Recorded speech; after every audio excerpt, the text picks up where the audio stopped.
ancianos o adulto mayor, lo que se está viendo es que hay todavía una falta de uniformidad de algunos, no solamente clínicos, sino también muchos de laboratorios.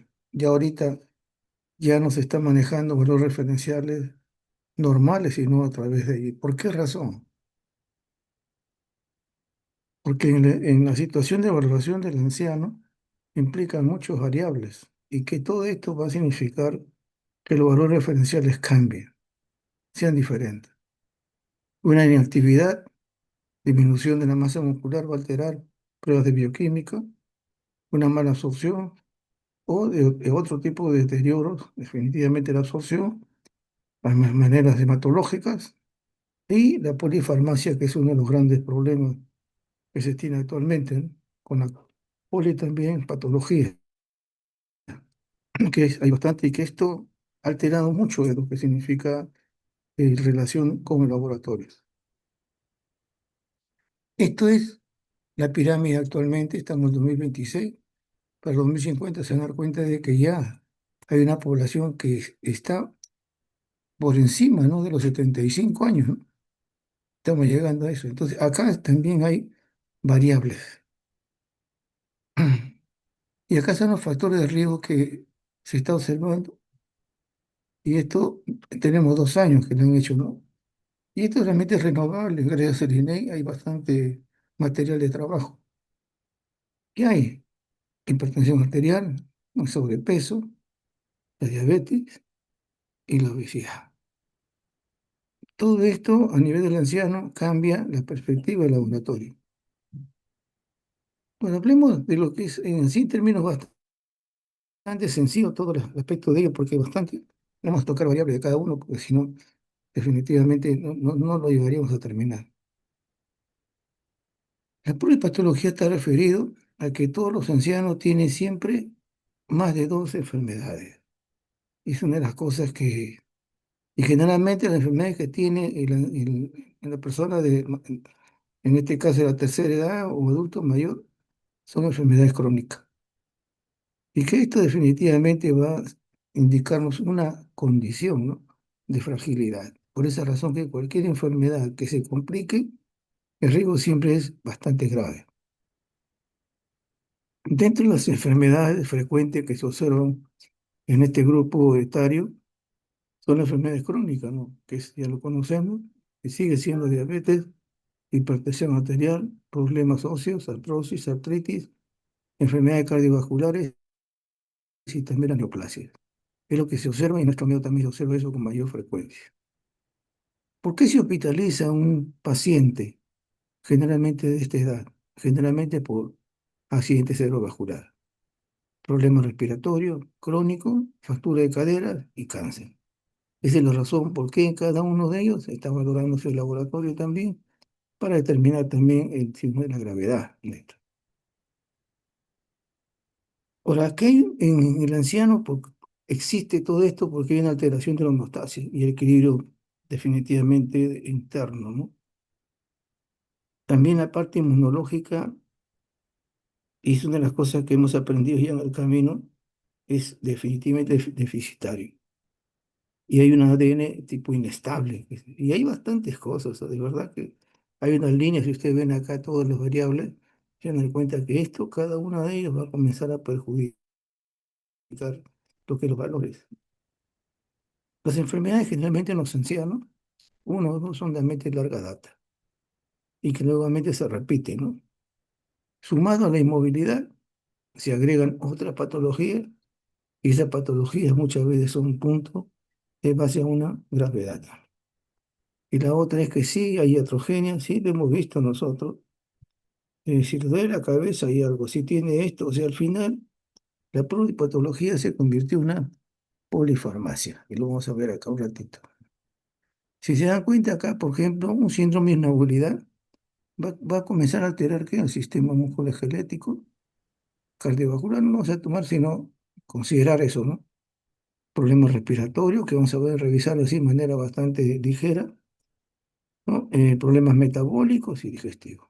¿Se dan cuenta? O sea, la inmovilidad del paciente ya está trayendo normalidades que todo se refleja muchas veces en los diagnósticos en el tratamiento y las pruebas de laboratorio. Esta es la polifarmacia. Y la polifarmacia definitivamente son los riesgos asociados de esto. Eh, las personas de tercera edad que digan que solamente está tomando un mínimo de 3 medicamentos es dudarlo.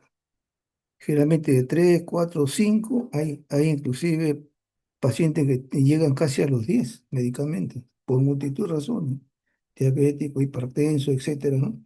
Obesidad, etcétera, y algunas alteraciones renales, infecciones, artrosis, etcétera. Entonces uno se da cuenta que hay una polifarmacia. Y esto es algo que definitivamente está trayendo riesgos con esto. Y ahí vemos un ejemplo, ¿no? Acá saco la warfarina, utilización que generalmente es lo que se utiliza con mayor frecuencia, ¿no? En pacientes que tienen problemas de enfermedades cardiovasculares.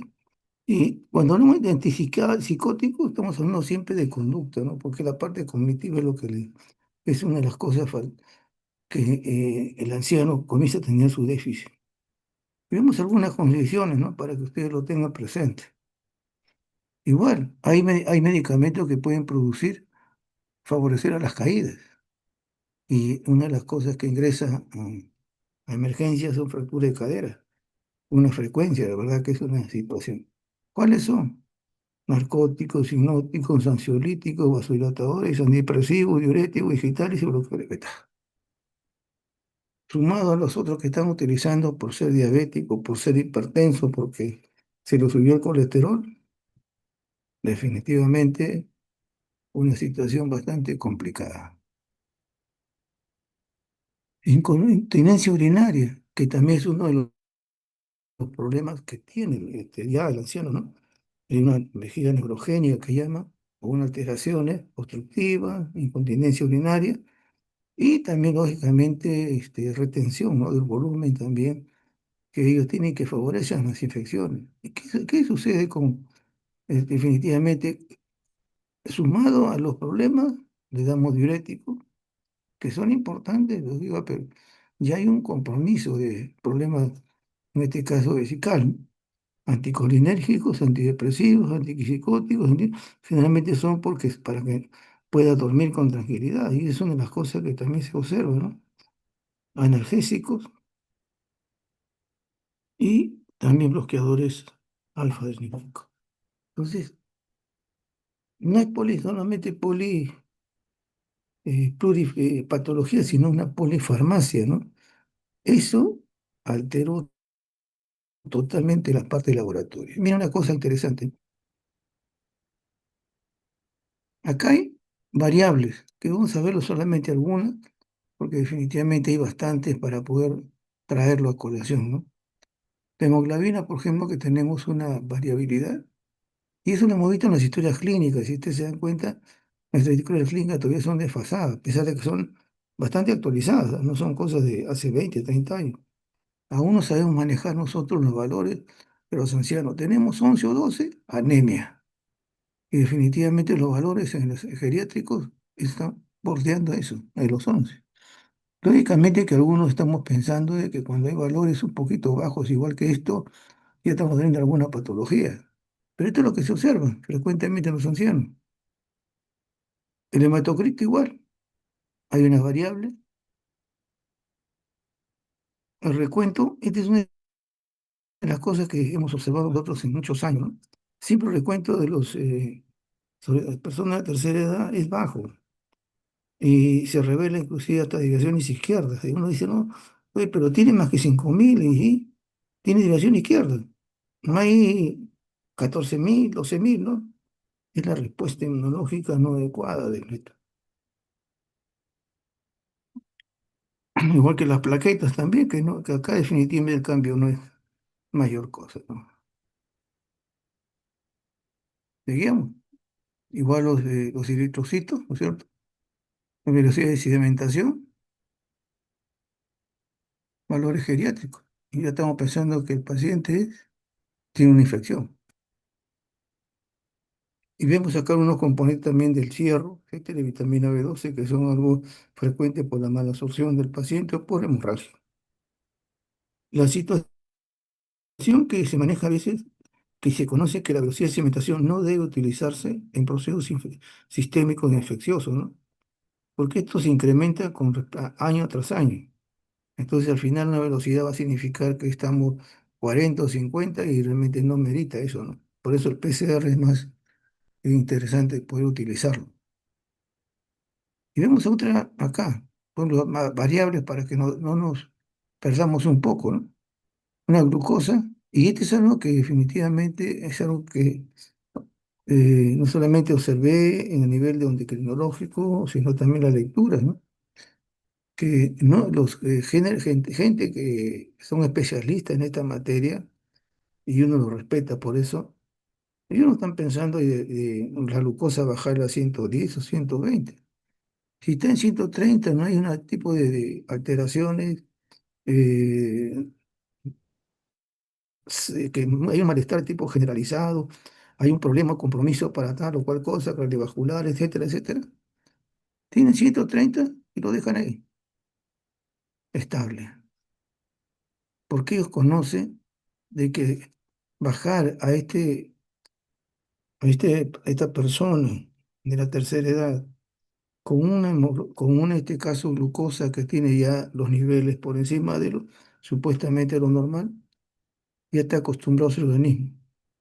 Si lo bajan, le provoca una hipoglicemia, y una hipoglicemia en personas de esta edad es grave. Por eso ya saben que ellos lo dejan de esa manera. Y bueno, las variables también tenemos como la postprandial, la creatinina. Definitivamente no debe utilizarse. Generalmente para los ancianos ya la parte muscular, hombre o mujer, ya están disminuidos, ¿no? Entonces esta es mi alteración. De utilizar la cistatina, sé que es más frecuente que actualmente se está usando, ¿no? Igual el boom, tenemos acá el TSH, las hormonas también, el colesterol. Y es una cosa, dice, ¿no? "Ay, tiene 210, 50, ¿no? Acá en mi caso me dice 250, no, déjame ahí, tranquilo, no pasa nada, ¿no es cierto? Entonces acá, ahí, tanto en el hombre como en la mujer, comienza a aumentar. Mientras más ancianos, aumenta. Así que tampoco va a decir que se vuelva como si fuera, ¿no? No comer nada, ¿no? Es así. El HDL también igual, hay un incremento. Entonces, estas cosas son importantes tenerla presente ya como una relación que, como digo, en nuestra patria todavía no se está utilizando con frecuencia. Y normalmente acá las pruebas hepáticas, mencionarlas nada más. Entonces, hay una variabilidad tremenda, ¿no? Que eso ya en otros países acá, en el norte y en el sur, están utilizando ya esos valores. En hospitales del norte, hospitales de Norteamérica, en Europa, se está utilizando ya los valores referenciales para los adultos mayores de 50 años. No es lo mismo menores, porque ha visto la variabilidad que tiene y sobre todo la situación de comorbilidad, ¿no? Que eso también tiene que observarse.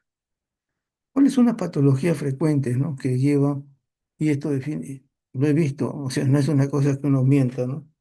Dolor para la inflamación, eh, para que no le duela la barriga por la gastritis, y aparte, como hay un problema de glaucoma, tenemos el glaucoma, y por ahí, como ya tengo problemas urinarios, me dan para poder limpiar mis vías, ¿no es cierto? Entonces ya todo esto se convirtió no en una situación de trabajo eh, de precisión, como ahora habla de la medicina, ¿no? Sino es solamente juntar todas las sintomatologías y dar un tratamiento. ¿Y en qué cosas se debe hacer? Aparte de todas las cosas que puede haber en un problema de artrosis, que es lo frecuente, lo que generalmente he visto es esto, ¿no? Se le pide hemograma, glucosa, perfil lipídico, ácido úrico, PCR, BCG, todas estas cosas se le pide el reumatólogo al comienzo cuando ve, porque hay que descartar, porque no sea no solamente problemas de artritis, sino también problemas del reumatoideo. Entonces se le pide toda esa parte de radiografía. Se queda tranquilo y solamente ahora es mantenerlo el control del paciente. Otra de las patologías frecuentes en así en general, para no hablar, eh, a veces académicamente que nosotros hemos manejado, ¿no? Que esto, esto debía cederse o no cederse, esas cosas. Eso lo dejamos ahí. En realidad, sepsis. Definitivamente la mortalidad en la tercera edad, y eso definitivamente lo hemos observado nosotros en todo lo que son, en algunas especialidades, ¿no? Y generalmente en emergencia la mayoría que va son ancianos. En mi hospital que hace pocos años, antes de la pandemia, se inauguró lo que era geriatría, toda la emergencia se llenaba con ancianos. Había pues problemas de hemorragia, había problemas de ACV, problemas cardíacos, etcétera, y algunos de otros compromisos neumónicos, ¿no? Entonces, toda esta situación hacía algo realmente interesante para poder observarlo. ¿Y qué se observó? Que la causa primaria, y eso sí hay que conocerlo, para una sepsis en un anciano es una infección urinaria, ITU. Y eso está en la casuística, está en los datos, y eso uno tiene que vigilar, no solamente decir, ah, no, hay que darle su pastillita, todo esto, no, no, hay que observarlo porque de ahí es el inicio, la bacteriemia, cuadro séptico generalizado. Los otros, puede ser de tracto biliar, puede ser infecciones intraabdominales, puede ser por neumonía o puede ser por infecciones cutáneas. Es frecuente porque son como niños, pues, ¿no? Y el hecho de la parte inmunológica está comprometida. Los gran negativos son los frenes más frecuentes. Y eso lo hemos visto nosotros ya como... Ahora, una de las cosas que sí se ha observado, y eso también lo tenemos presente, es que no hay una clínica, hay una clínica atípica. No solamente el 13, hasta el 20% de estos pacientes son afebriles. ¿Qué manifiestan? Delirio, debilidad generalizada, caídas, así se forma. Y quieren dormir a cada rato, ¿no? Entonces, hay que vigilar cuando estén en estas cosas y tienes la situación de las caídas, como, ¿no? Es una forma también de presentación de la sepsis en estos ancianos. Se toma un examen de orina, ve ahí, esto no es. Hay una sintomatología más, aquí al costadito, y los factores de riesgo. Siempre van a estar. ¿Es diabético o no es diabético? ¿Es obeso o no es obeso? Hay por la inmunodeficiencia porque definitivamente el sistema inmunológico no está funcionando adecuadamente. Por eso que estos procesos que están en un órgano ya se vuelven sistémicos. ¿Qué se le pide? Y esto sí es una gran... en esta sepsis, lo primero que se le pide al médico es hemocultivo. Así, ¿eh? Lo primero es hemocultivo. Yo he dejado las cosas porque acá hay un compromiso mayor, ¿no es cierto? Pero lo que pide es hemocultivo así, de frente. Y esa es una de las cosas importantes, ¿no? Luego hay que ver si empezó por orina, ¿no es cierto? A nivel del tracto urinario, y se le hace también sus procesos, sus coloraciones, va a cultivo, pues recuerden que los cultivos demoran. El hemocultivo podemos tenerlo presente a las 24 horas y de hacer un grano y determinar que sean bacterias o cocos, ¿no? Que también son una de las cosas importantes. Si no es de orina, hay que determinar de dónde viene esta infección. También hay otras situaciones biológicas que tenemos que ver para la fuente. Acá, por decía, no se le está pidiendo velocidad. Se está pidiendo procalcitonina o el PCR, cualquiera de los dos se puede usar, ¿no? Pero acá definitivamente el procalcitonina, igual que a los recién nacidos, se le está pidiendo mucho de cerca. El hemograma, definitivamente, aunque esto que les he dicho a veces no evalúa la forma de respuesta, pero por lo menos hay una evidencia, no hay un cuadro. Gases arteriales, ¿no es cierto? Pues si hay un compromiso que ha empezado a nivel neumónico, también igual hay que hacerlo. Y una de las cosas que los médicos toman a veces cuando hay problemas de sepsis, no solamente en niños, sino en lactantes, también esto es el líquido cefalorraquídeo. También hay la presentación de esto, hay un sinnúmero también de manifestaciones también a nivel neurológico. Y Al final hay que hacer marcadores cardíacos porque son ancianos frágiles. La neumonía grave, alta mortalidad. ¿Cuál es lo importante que deben tener presente ustedes? Que la frecuencia de neumonía en esta edad es por aspiración, así es. Disminución del reflejo antitusígeno, no, de tusígeno, pérdida de la fuerza muscular, estamos hablando de nivel torácico, ¿no es cierto? Alteración de la función mucociliar. Hay un reflujo gastroesofágico que también, que es parte también de ese cuadro, ¿no? Hay alteración del reflejo de glutorio. Entonces, no sabe toser, como se dice, ¿no? Y realmente por esa aspiración, por los gérmenes que están colonizando a nivel de su faringe, etcétera. Los factores de riesgo siempre en estos casos hay que vigilarlo, que tenga un EPOC, insuficiencia cardíaca o sea diabético. También es atípica, no hay fiebre, la tos puede haber o no, no tiene expectoración, no hay dolor a ningún nivel. Entonces, uno se pone a pensar, ¿no? Pero hay sí un poco de dificultad respiratoria, ¿no? Lo que vemos es síndrome confusional, estado general, y generalmente el germen que está ahí en la cabeza y siempre en todo es neumococo. El 50% es por la colonización de la orofaringe en la comunidad. ¿Se dan cuenta? Por eso que en estos ancianos que se está haciendo ahorita vacunación contra el neumococo y la influenza. La razón es esa, ¿no? La frecuencia de captar esta neumonía por aspiración. Y eso está colonizando la orofaringe.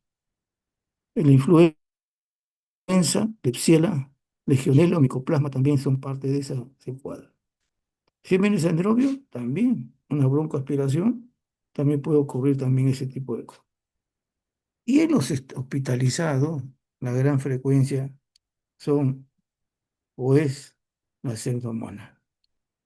Y puede haber también infecciones polimicrobianas, ¿no? O sea, no solamente un germen, sino dos, hasta tres podemos nosotros tenerlo presente, ¿no? Entonces, en estos casos, generalmente son pruebas basales, hay que hacerle para ver la situación del paciente. Cultivo de secreción faríngea se hace. Hemocultivo también se hace. Recuerde que esto también es parte del cuadro séptico. Cultivo para aspirado bronquial, que también lo realiza, en este caso, el cirujano, etcétera, para determinar la muestra, haga y electrolitos como parte invitada. En la infección del tracto urinario, no dice no, la ITU, peligroso. Ya hemos dicho que este es el primer inicio de una sepsis. Es frecuente, es la primera causa de bacteremia, que se convierte luego en una sepsis. La clínica es atípica. Hay riesgo de complicaciones, sí, no solamente la infección propia, sino también a nivel renal o a otro nivel también orgánico, ¿no? Y acá viene también el problema de la polifarmacia y que se junta con las comorbilidades en estos pacientes que se le agrega una infección urinaria.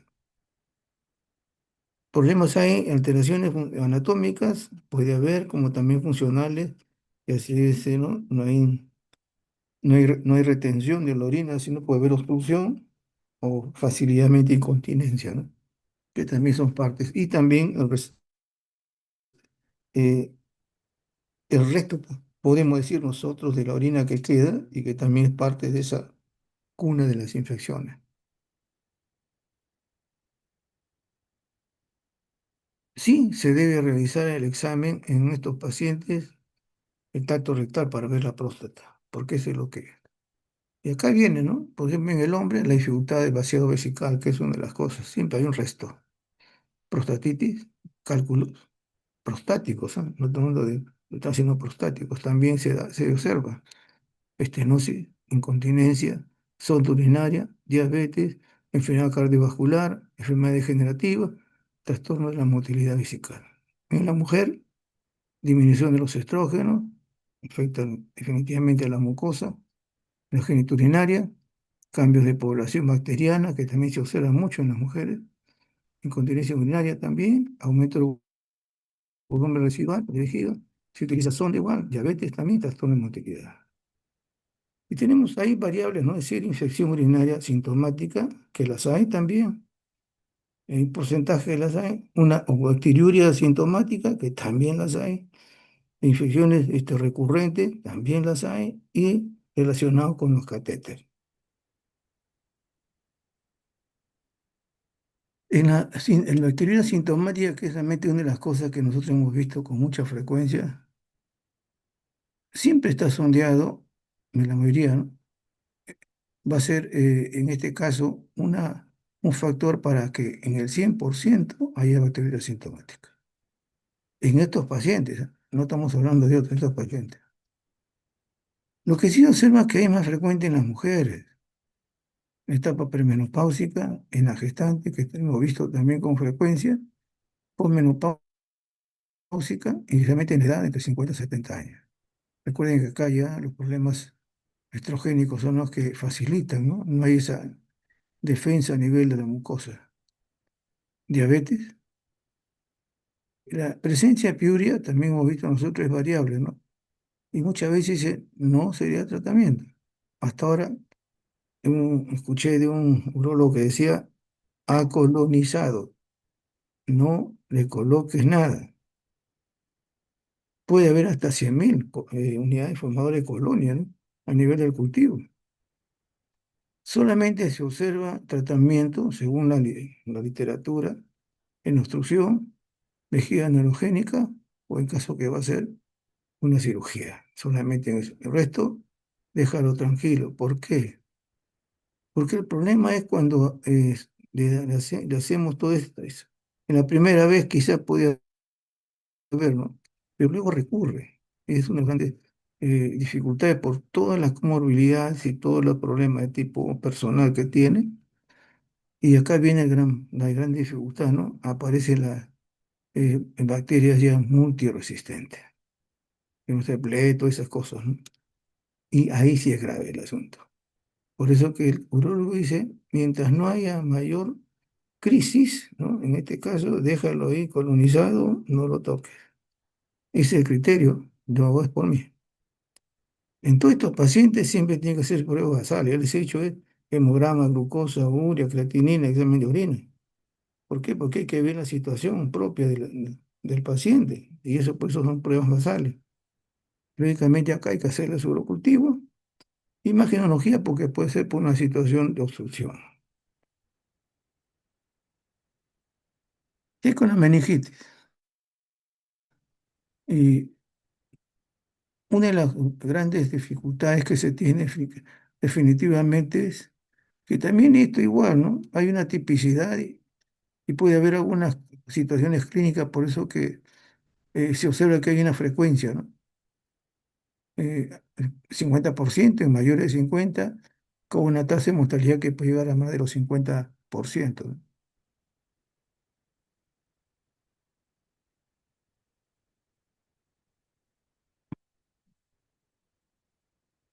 Lo frecuente en el caso de la meningitis es el neumococo. Puede haber listeria, puede haber estafilococo coagulasa negativo y tuberculosis. Es la frecuencia de gérmenes. Viral, generalmente son estacionales y son enterovirus. Parásitos y fúngicos, sí, también lo hay, pero generalmente son pacientes ya, no solamente por ser ancianos, sino también tienen compromisos inmunes muy graves. Como les decía, son signos atípicos. No hay signos meningios, eh, solamente hay una frecuencia que están perdidos, ¿no es cierto? Es una alteración de estado mental, duermen. Generalmente todas las infecciones lo tienen así, ¿eh? Tienen vómitos, malestar general y a veces aparecen las convulsiones. Entonces, estos son cuadros que hay que tenerlo bastante ojo, se puede hacer en la clínica, para determinar si hay alguna patología ahí, ¿no es cierto? Entonces, porque si no, la tipicidad no dice no tiene. ¿Qué hay que hacer? Definitivamente las pruebas basales siempre les he dicho que hay que tomarlo.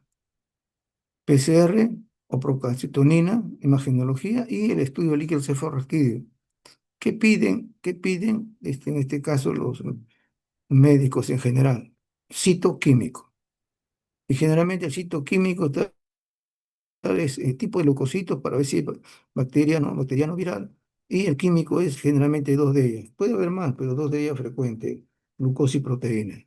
Glucosa baja, proteína algo, ese es un cuadro meningio. Y luego hacerle su gran, o SILNIS, puede ser tuberculosis, o tinta china, que puede ser también un problema micótico, ¿no?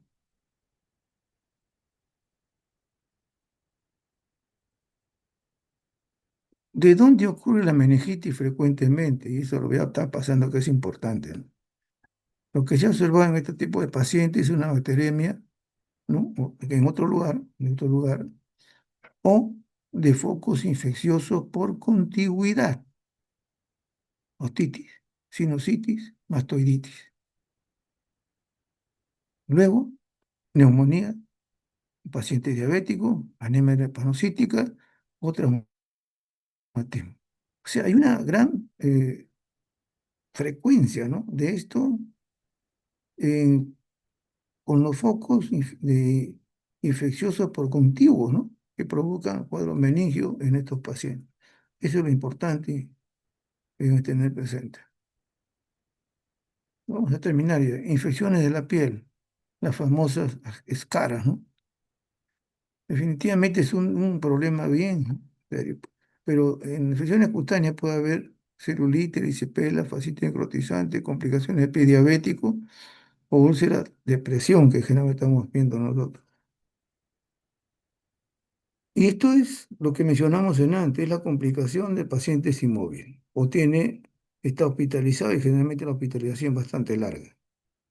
Esto eleva la morbimortalidad en estos pacientes y también es muy difícil su manejo, porque no es tan fácil a pesar de esto, porque he visto pacientes con cirugía, le han hecho de todo esto y las complicaciones vienen después.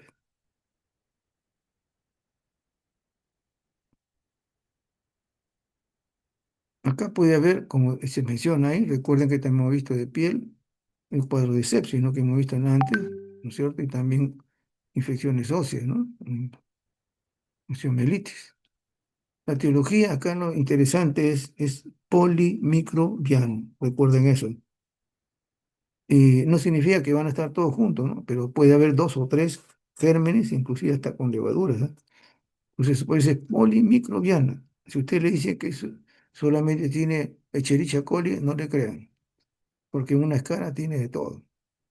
Entonces, la etiología es polimicrobiana. Puede haber una frecuencia, sí, frecuencia de estafilo, hemófilo, streptococcus, TCP, ¿no? Proteus, coli, pseudomonas, gérmenes anaerobios y presencia de levadura.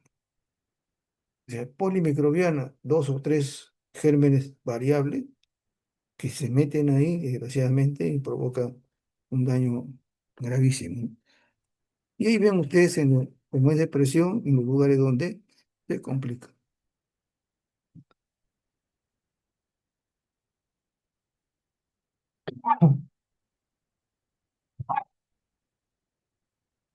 Un poquito.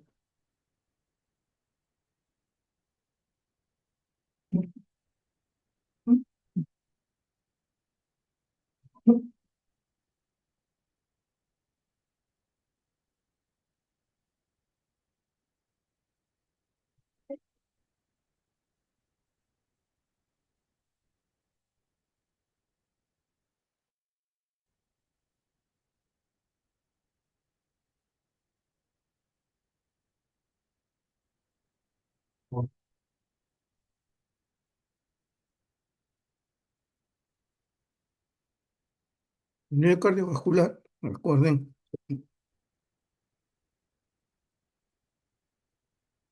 tanto hay una función endotelio alterada por envejecimiento, dilatación, etcétera, un sinnúmero ya fisiopatológico, y que va a comenzar a tener por lo menos aumento de la presión sistólica, disminución de la presión diastólica, aumento de la presión del pulso, alteración del flujo sanguíneo. En esto ya es definitivamente un cargo que se realiza todo un sinnúmero de elementos del diagnóstico, ¿no? Enfermedad coronaria, insuficiencia cardíaca, hay arritmia, hay neuropatía, hipertensión arterial. y las complicaciones de la diabetes. En laboratorio generalmente siempre se va a hacer, y lo colocaba acá más aisladamente, ¿no? Hemogramas, biomarcadores, pruebas de coagulación, pruebas hepáticas, perfil lipídico, pruebas renales, orina y el EKG. En todo lo que es problema de tipo cardiológico, he visto que a los cardiólogos les gustan tomar de todo, ¿no? De eco y todo eso.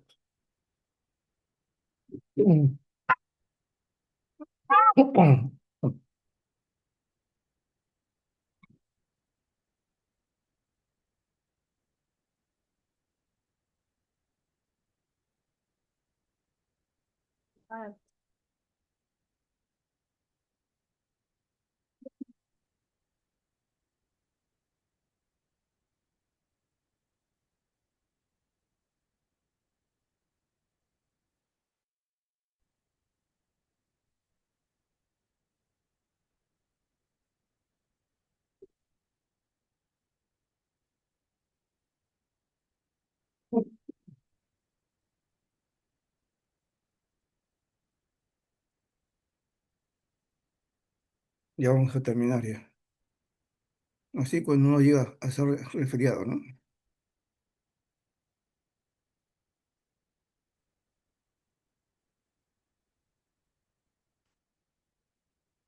Todo lo que es riñón. ¿Por qué? Porque hay un compromiso realmente serio en muchos de estos pacientes, ¿no? Pérdida de la masa renal, eso tiene que ver con la disminución del glomérulo hasta el 40%.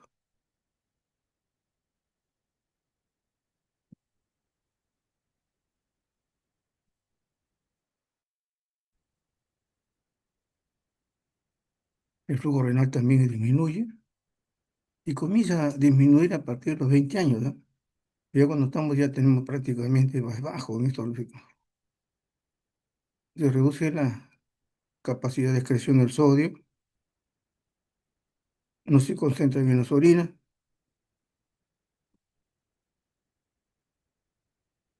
y acá es la progresión a una es acá enfermedad renal crónica, ¿no? ¿No es cierto? Y luego, si está esto contribuido por hipertensión y diabetes, definitivamente es mucho más grave.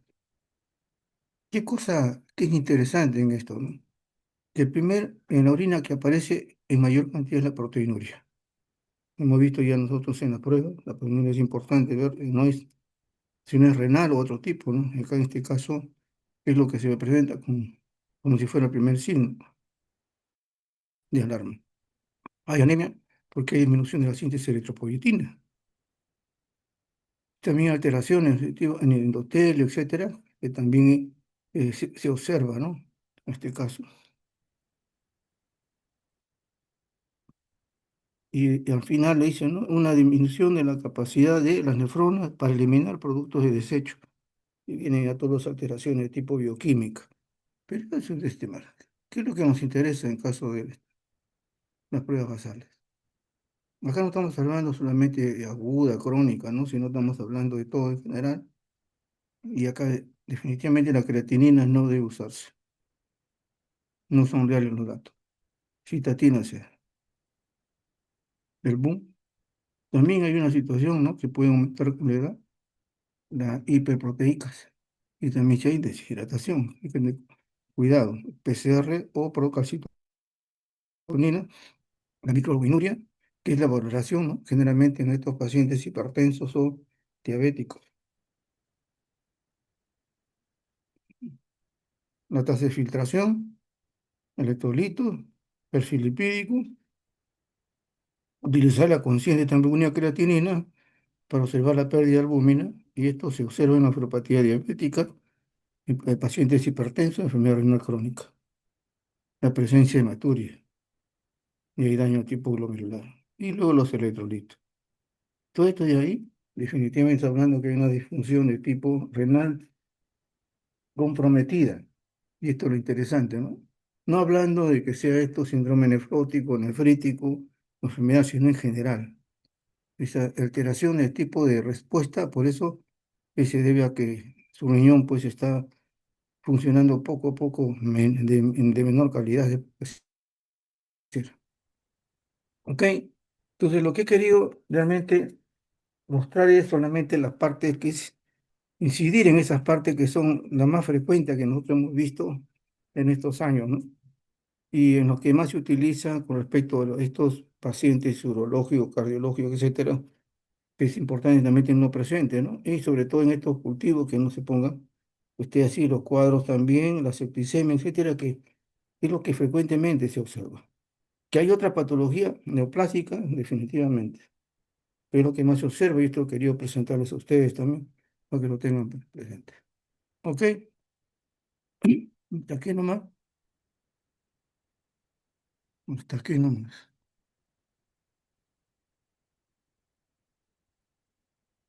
Buenas noches.